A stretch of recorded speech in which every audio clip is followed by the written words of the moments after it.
Hey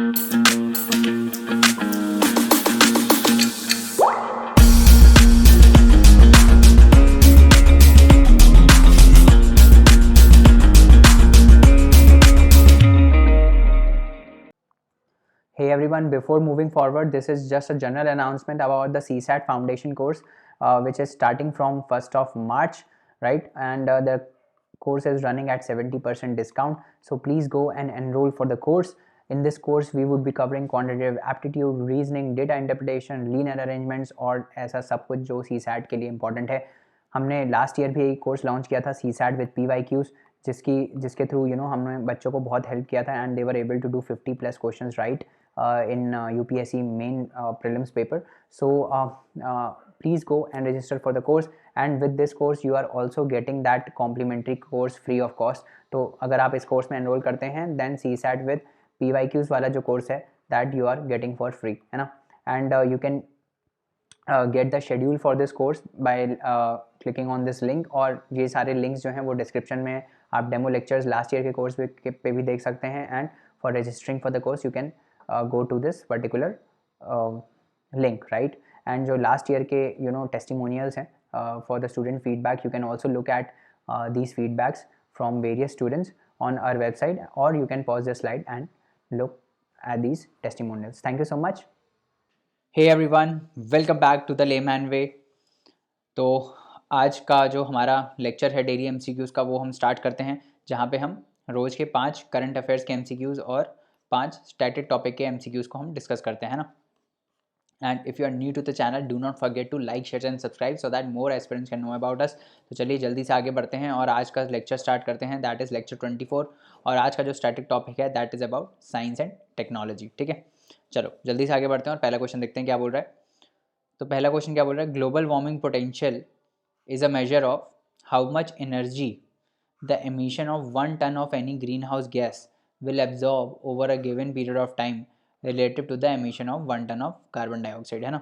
तो global warming इसी से ही होती है. किससे होती है कि जो रेज जो होती हैं यहाँ से रिफ्लेक्ट होने के बाद, वहाँ से तो सन से रेज आती हैं, है ना, तो वो अलाउ कर देता है एटमॉस्फेयर. बट जहाँ यहाँ से रिफ्लेक्ट जब होती हैं तो वो जो है ये ग्रीन हाउस गैसेज बाहर जो होती हैं हमारे एटमॉस्फेयर में, वो उसको एब्जॉर्ब कर लेती हैं और वो अर्थ को वार्म रखती हैं. बट जब ये ग्रीन हाउस गैस ज़्यादा हो जाती हैं तो ज़्यादा एनर्जी एब्जॉर्ब हो जाती है. जो ये रिफ्लेक्टेड एनर्जी है वो सारी की सारी मतलब ज़्यादा अमाउंट ऑफ एनर्जी ये एब्जॉर्ब हो जाती है, जिससे जो अर्थ का टेम्परेचर है वो मतलब बहुत ज़्यादा राइज हो जाता है, जितना नहीं होना चाहिए, है ना. तो उसी को ही हम बोलते हैं ग्लोबल वार्मिंग, है ना. तो ये ग्रीन हाउस गैस जो है वो इस एनर्जी को एब्जॉर्ब करती हैं. तो green house warming potential basically यही होता है, ग्लोबल वार्मिंग पोटेंशियल, की ग्रीन हाउस गैस कितना एनर्जी एब्जॉर्ब करेंगी. मतलब 1 टन कोई ग्रीन हाउस गैस अगर एमिट हो रहा है तो वो कितना एनर्जी एब्जॉर्ब करेगी, है ना, as compare to 1 ton of carbon dioxide. तो ये तो सही है, एज इट इज़ डेफिनेशन दी हुई है.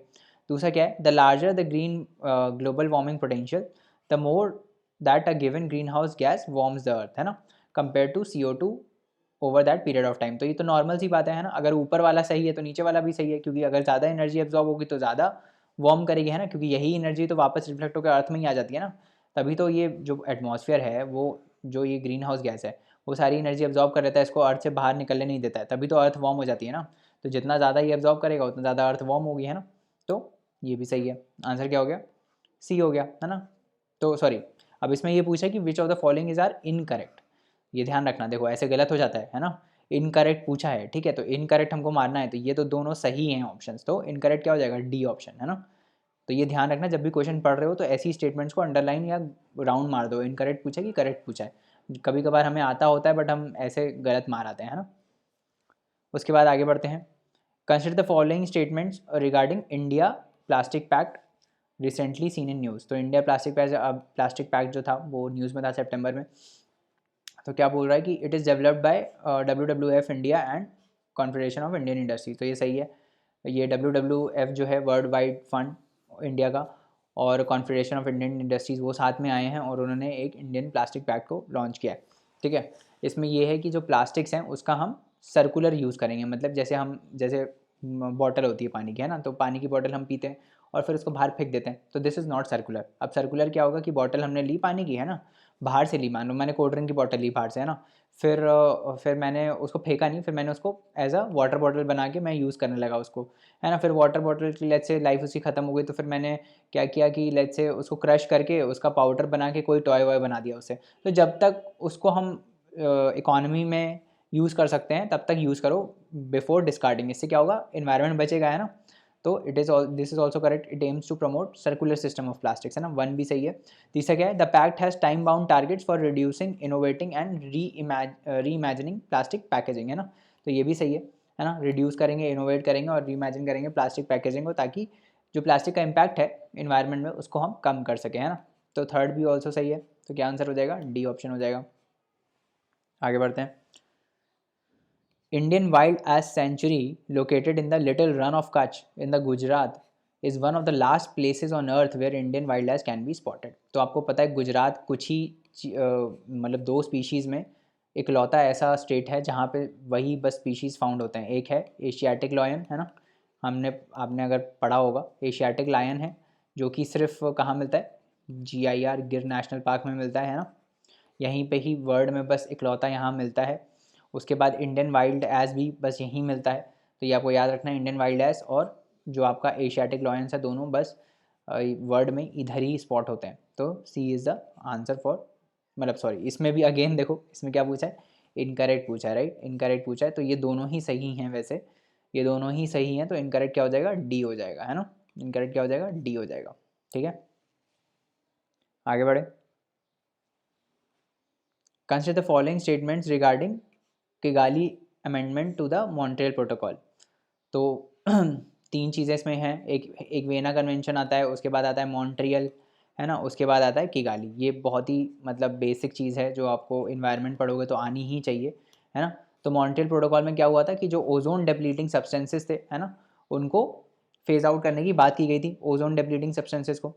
तो अब जब ओजोन डिप्लीटिंग सब्सटेंस को फेज़ आउट करने की बात की गई थी, तो मतलब इसमें जो CFCs होते थे, जो refrigerant as a refrigerant use होते थे, क्लोरोफ्लोरोकार्बन्स, उनको एलिमिनेट करने की बात की गई।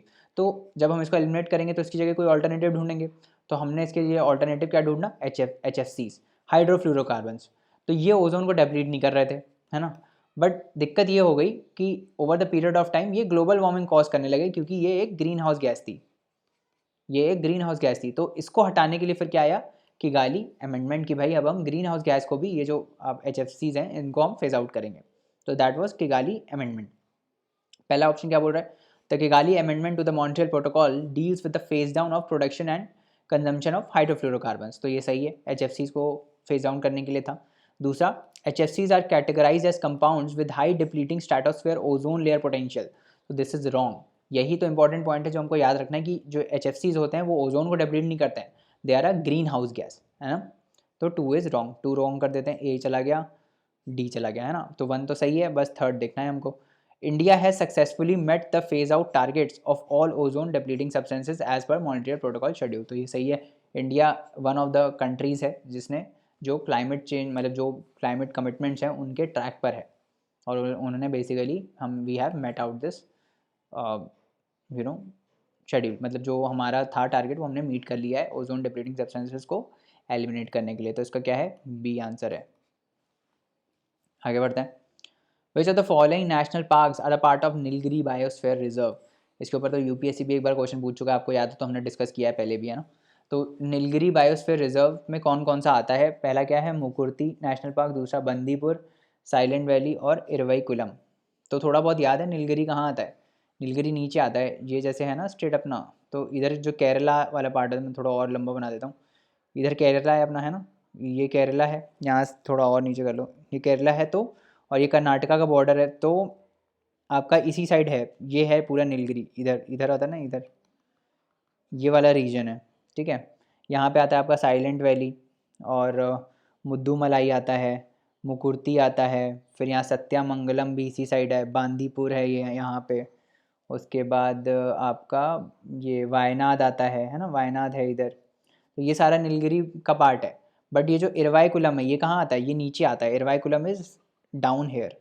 तो ये जो पार्ट है बेसिकली मैं थोड़ा ज़्यादा रेडियस में बना दिया, बट ये जो पार्ट है इसको हम बोलते हैं नीलगिरी बायोस्फीयर रिजर्व। इरवाईकुलम नीचे है, परम्बिकुलम, इरवाईकुलम ये सब कहाँ है, ये सब नीचे है ना। तो अरे यार फिर इसमें आंसर दिया हुआ है, तो फोर्थ इज़ रॉन्ग बेसिकली, है ना, फोर्थ इज़ रॉन्ग। फोर्थ को आपको एलिमिनेट करना है, क्या ऑप्शन आ जाएगा, बी, सी और डी गलत हो गया, ऑप्शन क्या हो गया, ए हो गया, है ना। तो आप देखो, आप ये जो चीज़ है ये ऐसे ही लिखा हुआ है तो ए इसका आंसर है, ठीक है। आपको कैसे करना है, इरवाइकुलम को एलिमिनेट करके। तो आपको ये पता होना चाहिए भाई, नीलगिरी बायोस्फीयर रिजर्व पहले भी यूपीएससी क्वेश्चन पूछ चुका है इसके ऊपर। तो it includes Mudumalai, Mukurthi, Nagarhole, Bandipur, Silent Valley, Wayanad and Sathyamangalam. इसका एक बार मैप देख लेते हैं हम लोग। तो ये देखो, जैसे कि मैं बता रहा था कि ये है, देखो ये वाली रीजन दिख रहा है ना, ये केरला का बॉर्डर है, ठीक है, ये केरला का बॉर्डर है, ये है आपका इधर साइड, ये पूरा जो है this is Nilgiri biosphere reserve. तो यहाँ पे देखो क्या क्या आ रहा है, यहाँ पे क्या क्या आ रहा है, बांदीपुर आ रहा है, Nagarhole, Mudumalai, Mukurthi, Silent Valley, है ना, ये आ रहा है। और यहीं पे ही बांदीपुर कहाँ चले गया, बांदीपुर के बगल में है ये रहा बांदीपुर, यहाँ पे थोड़ा है, इधर है आपका वो सत्यामंगलम, ठीक है, यहाँ पे है सत्यामंगलम। तो आप देखोगे कि ये जो बाकी सब हैं, अनाई मुडी, ये नीचे देख लो, ये नीचे वाले भी कर लो, ये वाले जो है ना, ये वाले भी कर लो, ये भी बहुत इंपॉर्टेंट है। हो सकता है कभी पूछ लें अगस्त्या मिलाए बायोस्फीयर रिजर्व का कौन कौन पार्ट है, तो वो यहाँ पे अगस्त्या मिलाए कौन कौन है देखते हैं, अनाई मुडी, इरवाइकुलम, है ना, माथी केतन शोला नेशनल पार्क, अन्नामलाई, पा पाबदम शोला, है ना, पेरियार नीचे है एकदम। तो इस टाइप से आपको लिखना है। यहाँ पे क्या है, gulf of Mannar marine national park, गुंडी नेशनल पार्क का है तमिलनाडु में, ये सब आपको पढ़ना है। पापीकोंडा इधर है और आंध्र प्रदेश में, उसके बाद चंदोली ऊपर है, और चंदोली महाराष्ट्र में, मोलम इधर है गोवा में, अंशी नेशनल पार्क ये कर्नाटका में, Kudremukh National Park, Bannerghatta National Park, ये सब इधर है। श्री वेंकटेश्वरा कहाँ पर है, आंध्र प्रदेश में, श्री वेंकटेश्वरा नेशनल पार्क इधर आंध्र प्रदेश में, राजीव गांधी नेशनल पार्क भी आंध्र प्रदेश में, है ना। तो ये सब आपको पढ़ना है, ये सब हमने अपने मैप्स के लेक्चर में कवर किया हुआ है, तो वो जाके देख लेना। आगे बढ़ते हैं। Who among the following anticipated Newton by declaring that all things gravitate to earth? तो किसने ये, मतलब न्यूटन के साथ, न्यूटन ने ऑब्वियसली बोला था कि जो चीज़ें हैं वो ग्रेविटी से नीचे गिरती हैं, बट उसके साथ साथ और किसने बोला था, तो इससे पहले किसने बोला था, ब्रह्मगुप्ता ने।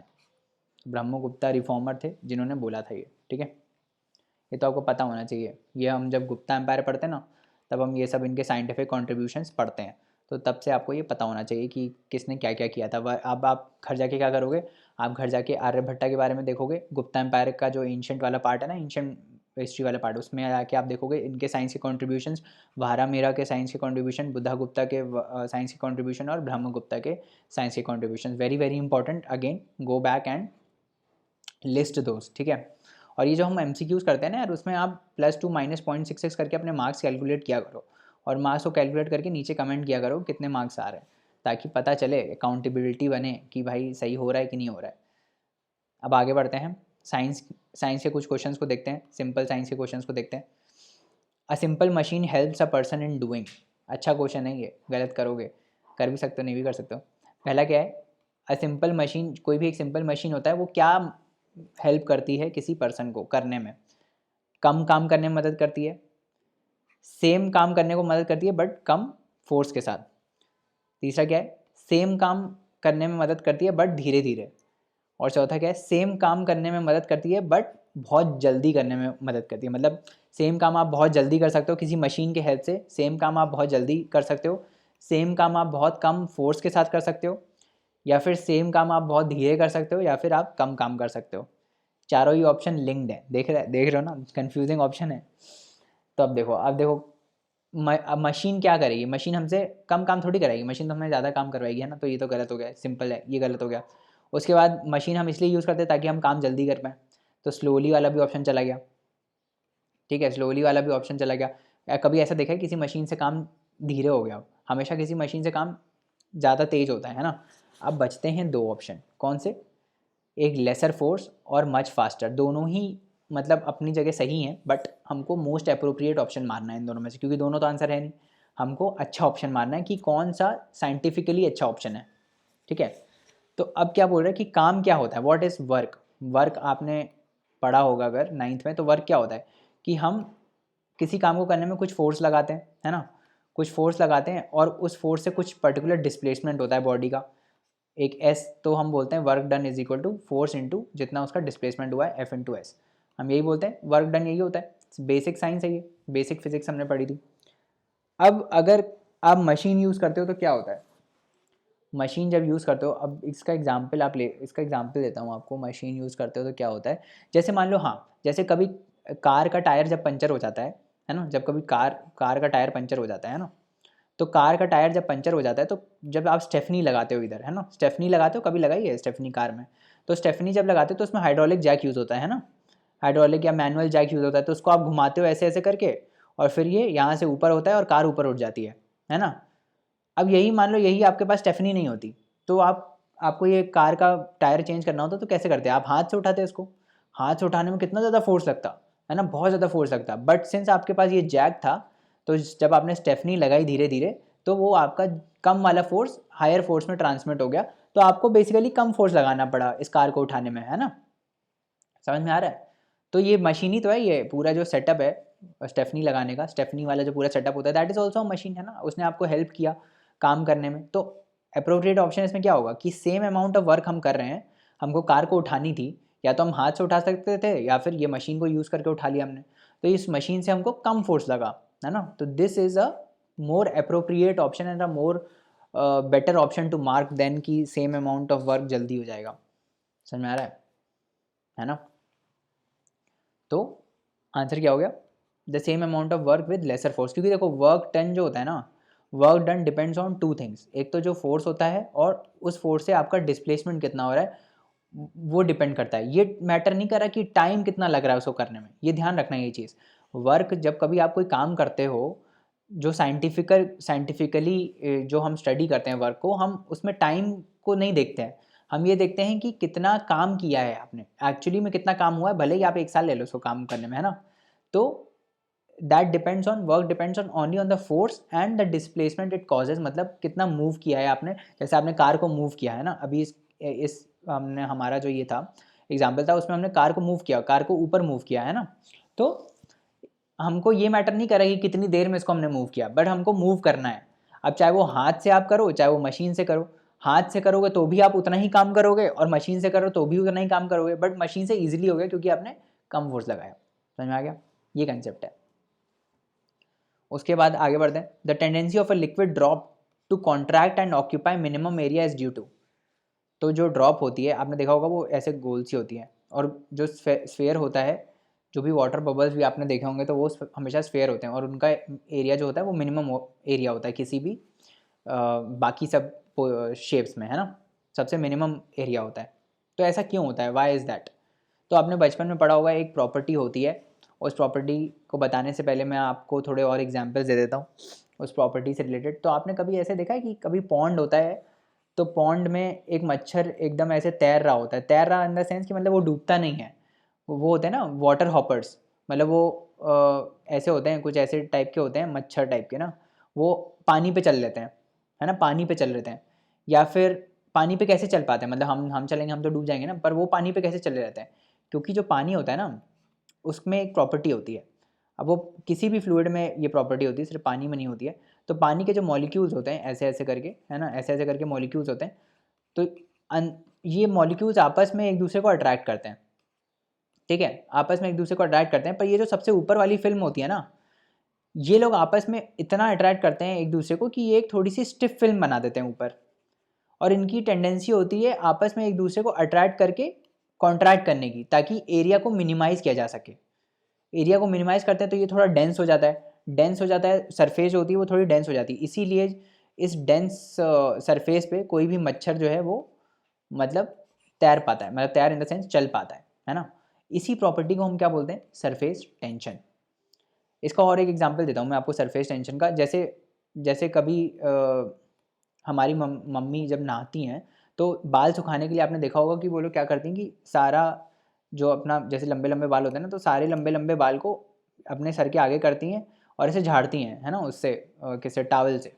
तो वो क्यों करती हैं ऐसे, क्योंकि पानी से क्या होता है कि ये सारे बाल चिपक जाते हैं। चिपकते क्यों हैं, क्योंकि ये पानी जो होता है उसमें सरफेस टेंशन की प्रॉपर्टी होती है और वो आपस में एक दूसरे को अट्रैक्ट करते हैं। जब भी आप जेल वगैरह लगाते हो, आपने कभी, अब लड़कों की बात कर रहा हूँ, लड़कों में जब आपने जेल वेल लगाया होगा, जैसे मिनट, आपने जेल वेल लगाया होगा तो आपके बाल चिपक जाते हैं, है ना। तो क्यों चिपकते हैं वो, उसमें क्या गम लगा रहता है, नहीं, गम नहीं लगा रहता है, वो that is because of the property of surface tension. उनमें जेल में थोड़ा ज़्यादा सरफेस टेंशन होता है, इसीलिए वो आपके बाल को चिपका देते हैं। And the same thing happens when in बालों में भी सेम चीज़ होती है। तो दैट इज़ बिकॉज कि वो मिनिमम एरिया ऑक्यूपाई करने की हमेशा कोशिश करते हैं। तो इसका क्या आंसर हो गया? Surface tension. ठीक है, आगे बढ़ते हैं। The working principle of a washing machine is, washing machine किस पे काम करता है? सिंपल है बहुत। वॉशिंग मशीन जो है वो कैसे काम करता है? वॉशिंग मशीन में आप कपड़े जब डालते हो तो कैसे काम करता है? वॉशिंग मशीन ऐसे रोटेट करती है ना, पानी आता है, रोटेट करती है, और फिर ऐसे ही तो होता है ना, रोटेट करती है और फिर उससे मिट्टी निकलती है। तो क्यों निकलती है?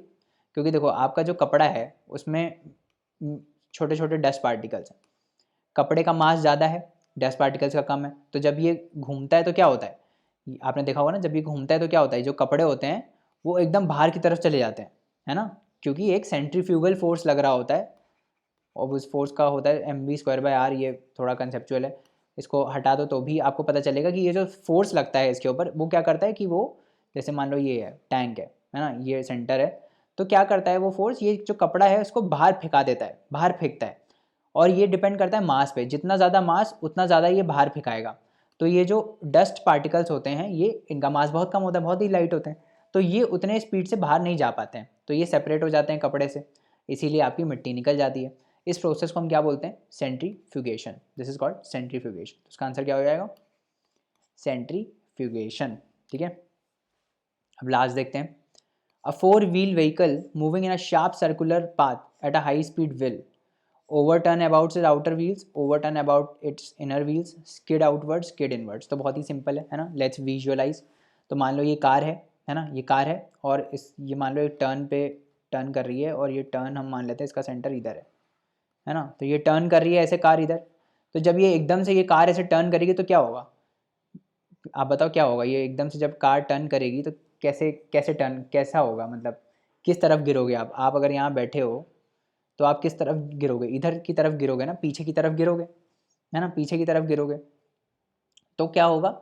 आप ये जब आपने कभी ऐसे देखा हो ना, रेसिंग रेसिंग जो कार्स होती हैं वो ऐसे ऐसे जब करती हैं तो क्या होता है? ये जो बाहर वाला व्हील है इसके अबाउट इसकी टेंडेंसी होगी टर्न करके पलट जाने की, ऐसे ऐसे करके पलट जाने की, है ना, ऐसे करके पलट जाने की। ऐसे ही तो होगा, और कैसे होगा, है ना। तो अब इसमें क्या बोला है कि स्किड आउटवर्ड्स, स्किडिंग पता है ना क्या होता है? जब जैसे ब्रेक मान लो मैंने मारी है ना, ब्रेक क्या मारी, मतलब मान लो ये ऐसे आ रहा है ना, तो मैंने स्किड मारी तो ये बाहर की तरफ स्किड होगी, है ना, तो ये होगी स्किड आउटवर्ड्स, क्योंकि बाहर की तरफ इसके ऊपर एक फोर्स लग रहा है। अभी जैसे पिछला वाला हमने डिस्कस किया ना, सेंट्रीफ्यूगल फोर्स, तो कोई भी जब बॉडी एक पॉइंट के अबाउट रोटेट करती है तो उसके ऊपर एक बाहर की तरफ फोर्स लगता है, that is called centrifugal force. तो ये भी जब बॉडी ऐसे रोटेट करेगी अपने सेंटर के अबाउट, है ना, जब टर्न करेगी तो इसके ऊपर एक फोर्स लगेगा बाहर की तरफ, तो इसकी टेंडेंसी होगी वो स्किड करे बाहर की तरफ। तो दैट इज़ थर्ड ऑप्शन। अब थर्ड ऑप्शन हमारा हो गया, तो हमारा एक तो बी चला गया और उसके बाद डी चला गया। ठीक है, अब हमको 1 और 2 में से बताना है। 1 और 2 क्या है? Over turn about it's outer wheels, मतलब इसका जो बाहर वाले जो व्हील्स हैं उसके अबाउट ये ओवर टर्न करेगी, या फिर इनर व्हील्स के अबाउट ओवर टर्न करेगी। तो आप मेरे को बताओ, इसको हम बना देते हैं एक बार, रुक जाओ। अभी जब भी ये टर्न करेगी तो इसके ऊपर एक फोर्स लगेगा, है ना, जो होता है mv²/r, है ना। तो r अगर ज़्यादा होगा तो फोर्स कम लगेगा, है ना। तो यहाँ वाला पॉइंट और यहाँ वाला पॉइंट, है ना, तो ये यहाँ से इसका डिस्टेंस ज़्यादा है, ठीक है, ये रेडियस ज़्यादा है, तो यहाँ पे फोर्स कम लग रहा होगा इसकी तरफ, बाहर की तरफ, बट यहाँ पे फोर्स ज़्यादा लग रहा होगा। तो इसकी टेंडेंसी होगी ऐसे टॉपल करने की। कैसे? ऐसे टॉपल करने की, मतलब ये जो बाहर वाले व्हील्स है ना इसके अराउंड टॉपल करने की टेंडेंसी होगी। और आप विजुअलाइज भी कर सकते हो थोड़ा बहुत, जब ये ऐसे मूव करेगी तो ये ऐसे गिरने की कोशिश करेगी, ऐसे इस ये व्हील इसका उठ जाएगा ऊपर, ये व्हील ऐसे इसका उठ जाएगा ऊपर, और इसके ऊपर ऐसे ये टॉपल करने की कोशिश करेगी, है ना। तो आउटर व्हील्स के जो आउटर व्हील्स हैं उस पर ये ओवरटर्न करने की इसकी टेंडेंसी होगी। तो आंसर क्या होगा? 1 and 3। This is 1 and 3।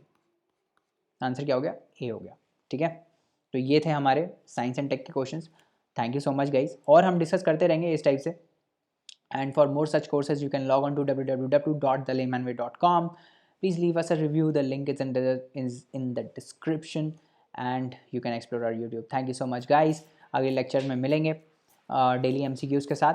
तब तक के लिए पढ़ते रहिए, हार्ड वर्क करते रहिए। Thank you so much, bye bye and take care.